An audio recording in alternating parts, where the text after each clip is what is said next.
para ako natatain nito. Dito talaga kumukulo ang dugo ko. Pasensya na ha. Welcome to another video dito sa Man Cannot Ride. Nung isang araw, habang naglalakad ako papunta sa opisina, meron akong nakasalubong na nagmumotor. Okay? Naka-scooter. Naka half-face helmet. Nakataas ang kanyang visor. Napuwing.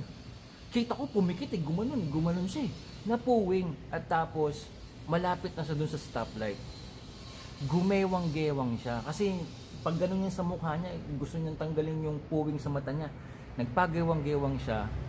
Hindi naman talaga grabe, pero munti ka na. Kung nangyari yon sa mas masikip na daan o sa mas maraming tao, malamang merong nasagi, merong tinamaan o baka sumemplang siya. Buti na lang hindi. Buti na lang walang nangyaring masama.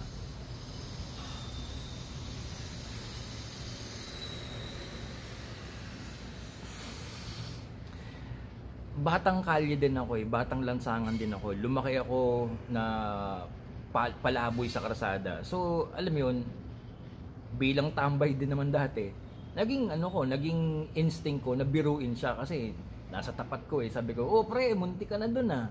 Gumanon ako. Ngumiti lang siya. Ngumiti yung bungis-ngis ng ngiti na alam niyang muntik na nga siya doon. Tapos sabi ko sa kanya, "Ibaba mo visor mo para hindi ka mapuwing."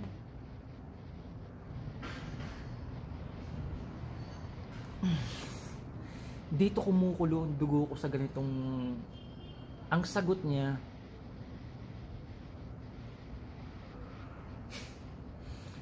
believe it or not, ito ipupusta ko na, bumuka na ang lupa ngayon. Sabi niya sa akin, mukhang OA Alam mo yun, kasi nga biniro ko siya na parang tambay lang ako, tropa-tropa lang kami, batang kalye, batang lansangan. Sabi ko, dapat binaba mo visor mo kasi sabi ko talaga visor. Dapat binaba mo visor mo kasi hindi ka puwing. Sabi niya, mukhang OA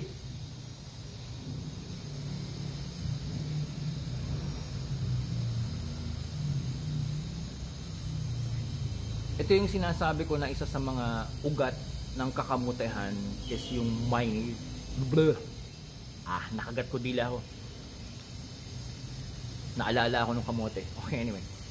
Ito yung sinasabi ko na isa sa mga ugat ng kakamutehan yung mindset natin. At isa sa mga mindset natin na talaga namang nakaka-bad trip yung inuuna pa natin yung forma o yung how we look before safety, above safety and above everything else.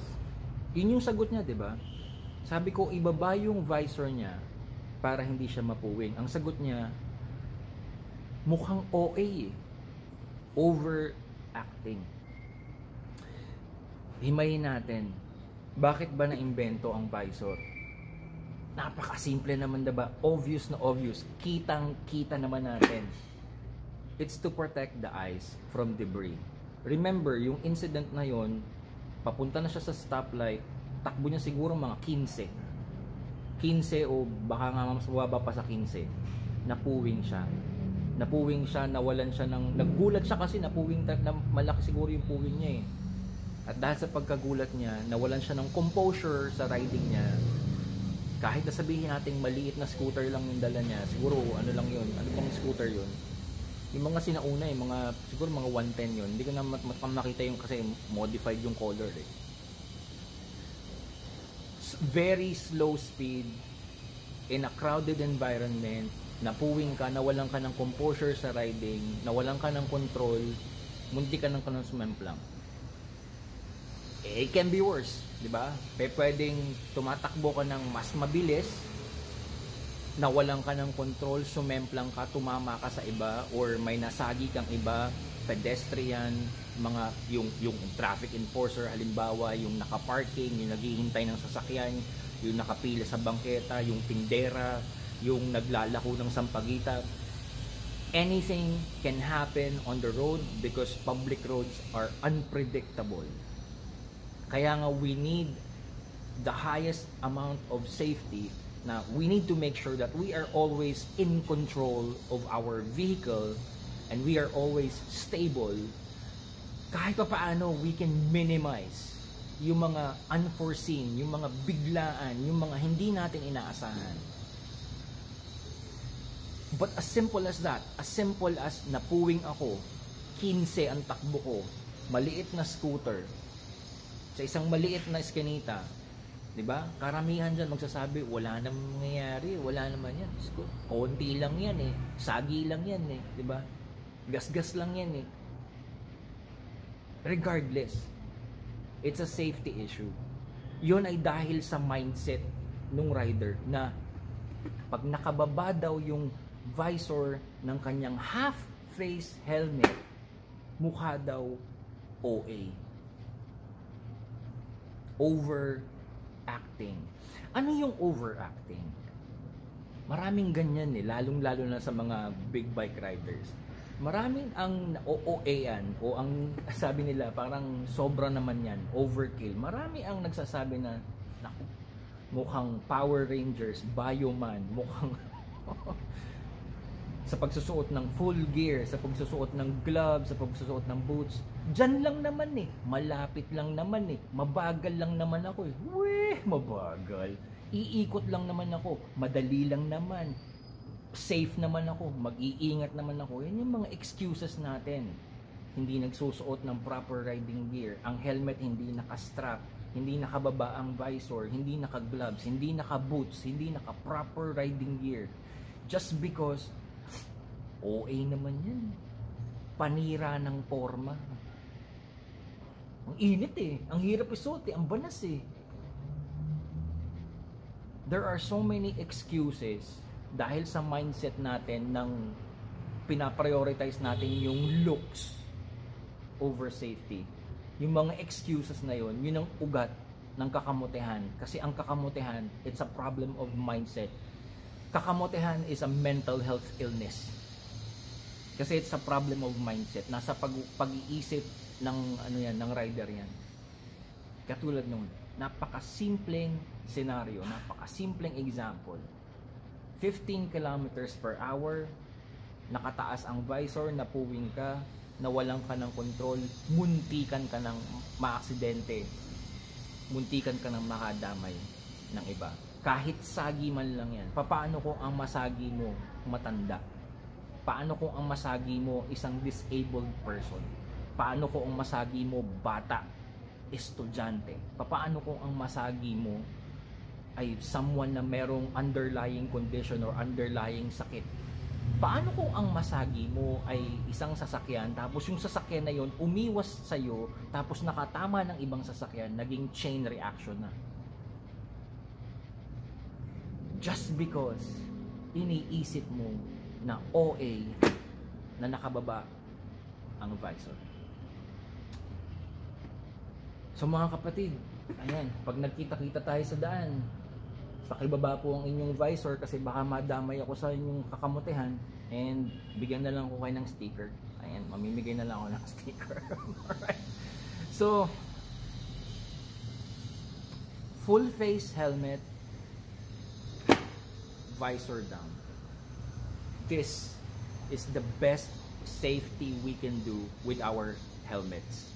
Hindi lang para sa atin, pero para sa iba. Because we are on public roads, we share safety, we share responsibility. Because we share the road.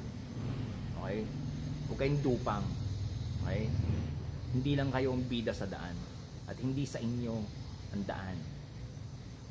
Kaya umayos kayo sa mental health issue nyo ng kakamutihan.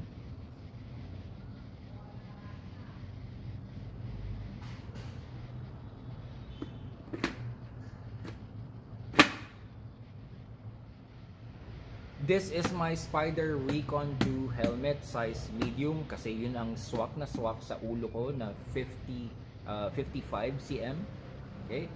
So, i-bonus ka na lang para sa nag-stay sa video na to, no? So, ano lang, tips lang, basic tips lang for the helmet. So, number one, it has to fit your head. Kung ano yung head circumference mo, yun dapat ang size ng helmet mo. And then, of course, you have to put your visor down.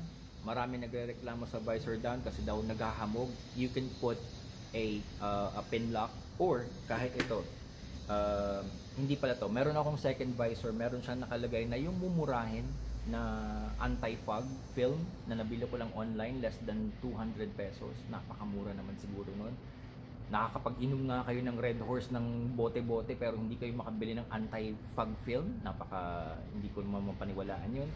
So this one naman is the anti-fog visor mismo from Spider na nabili ko mismo from Casco. So ito, okay, pinapagpalit-palit ko lang siya.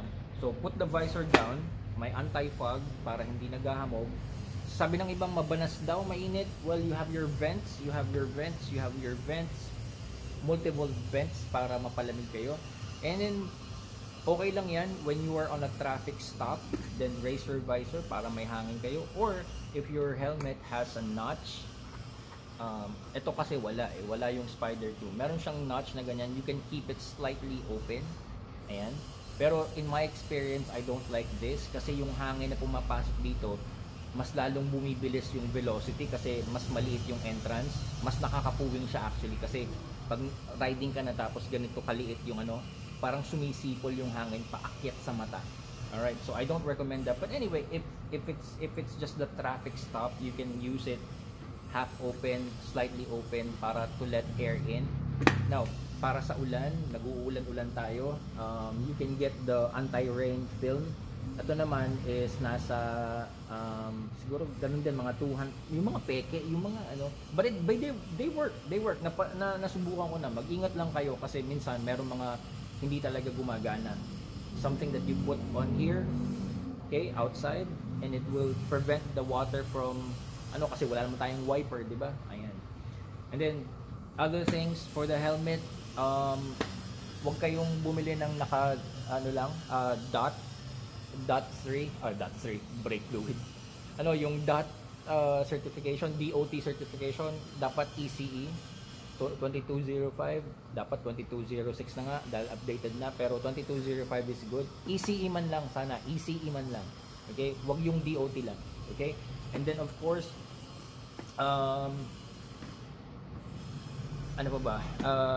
yung the shape, so most helmets are intermediate oval, most of our heads, Asian heads, are intermediate oval, so okay naman yun. So yun lang siguro, choose the right helmet based on your head size, head circumference, and then use the helmet properly. Make sure you're always nakasecure yung helmet sa ulo. And then yun nga, yung topic ng video na to, always visor down.